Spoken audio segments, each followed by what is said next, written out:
Assalamualaikum warahmatullahi wabarakatuh. Salam Om Swastiastu, Namo Buddhaya, salam kebajikan, salam sejahtera bagi kita semua. Yang saya hormati Ibu Anggraini Haryani Putri SHMH. Saya ingin memaparkan hasil analisis kasus perzinahan dalam pasal 411 dan pasal 412 KUHP.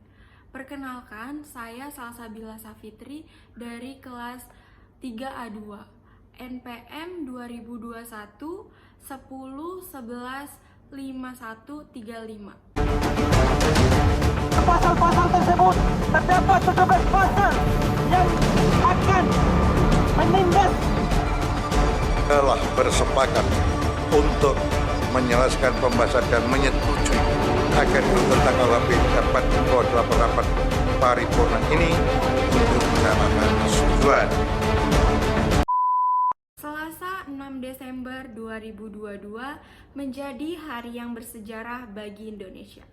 Karena KUHP yang kita kenal telah digantikan oleh RKUHP yang telah disahkan oleh pemerintah. Jauh sebelum itu, sebelum disahkannya RKUHP, telah mendapat penolakan dari masyarakat karena mendapat pro dan kontra terhadap RKUHP ini. Terdapat pasal-pasal yang sangat kontroversial yang menyebabkan masyarakat menuntut untuk pembatalan terhadap RKUHP ini. Salah satunya adalah pasal 411 dan pasal 412 KUHP yang berbunyi, ayat pertama adalah setiap orang yang melakukan persetubuhan dengan orang yang bukan suami atau istrinya dipidana karena perzinahan dengan pidana penjara paling lama 1 tahun atau denda paling banyak kategori kedua atau sebesar 10 juta rupiah.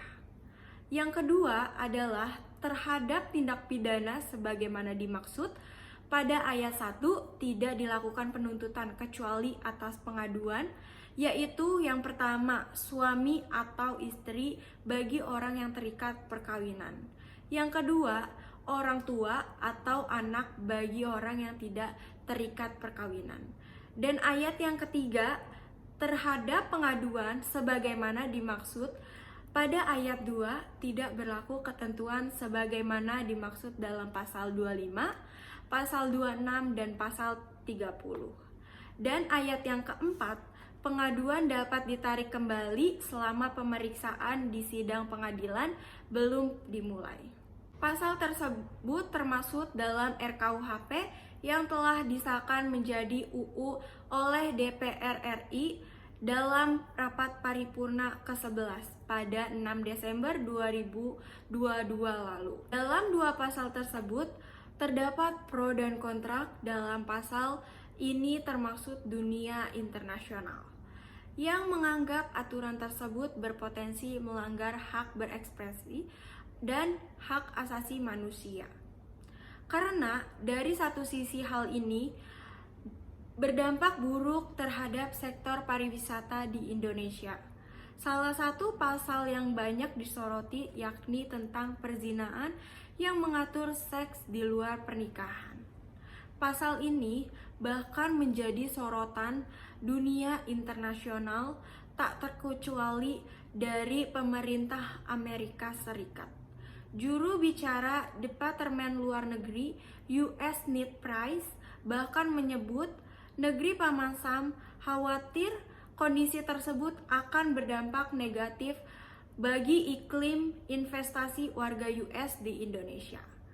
Tidak hanya investasi, pengacara kondang Hotman Paris Hutapea yang mengatakan pasal yang mengatur moralitas tersebut akan berdampak pada pariwisata Indonesia. KUHP juga melaporkan berpotensi menjadi penyebab penurunan angka wisata di Indonesia. Padahal perekonomian di Indonesia utamanya di Bali. Wisata Indonesia sangat bergantung pada sektor pariwisata karena mayoritas wisata akan berkunjung ke daerah Bali. Sejumlah media juga telah melaporkan turis dari Australia dan sejumlah warga negara lain akan mencari daerah tujuan wisata lain apabila mereka dilarang berada satu kamar dengan pasangannya. Karena masih banyak turis yang belum jelas akan aturan tersebut. Namun, sisi positif mengingatkan karena Indonesia merupakan negara hukum yang mengandung sila-sila berlandaskan ketuhanan yang Maha Esa. Maka pasal ini bisa dibilang begitu tidak salah pada ranahnya. Sebenarnya, pasal perzinahan dari dulu sudah ada diatur dalam pasal 284 KUHP, hanya saja dalam pasal 204 KUHP yang dapat diadukan hanya suami dan istrinya.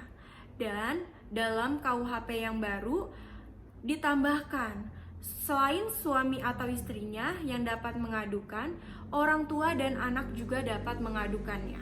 Seperti yang telah diberitakan sebelumnya, KUHP ini akan berlaku 3 tahun setelah tanggal yang diundangkan.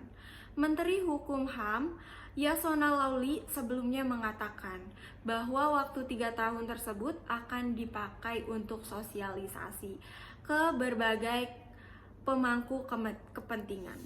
Ia juga menghimbau para pihak yang keberatan untuk mengajukan judicial review ke Mahkamah Konstitusi. Sekian pemaparan dari saya. Kurang lebihnya mohon maaf. Wassalamualaikum warahmatullahi wabarakatuh. Perkenalkan, nama saya Salsabila Safitri.